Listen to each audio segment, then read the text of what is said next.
हबीबाबाद में Shaheen football club के ज़रिए तमाम 13वां सालाना शाहीन फुटबॉल इंजॉय मेला का आगाज हो गया। टूर्नामेंट में इलाके भर से 32 फुटबॉल्स की टीमें भरपूर हिस्सा ले रही हैं। पत्तौकी से हमारे तहसील रिपोर्टर इमरान माही की रिपोर्ट के मुताबिक हबीबाबाद में शाहीन फुटबॉल क्लब के ज़रिए तमाम 13वां सालाना शाहीन फुटबॉल इंजॉय मेला का आगाज हो गया।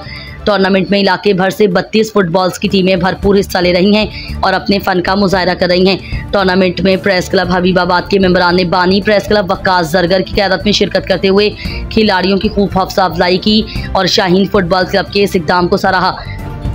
इस मौके पर शाहीन टूर्नामेंट फुटबॉल क्लब के chief organiser Rana Haseeb, coach Mehar Mohammad Usman और कप्तान राना अहमद दाऊद ने मीडिया से गुफ्तगू करते हुए कहा कि खेलों के मुकाबले का मकसद नौजवानों को गैर निसाबी सरगर्मियों के जरिए से अपनी सलाहियतों को उजागर करना है।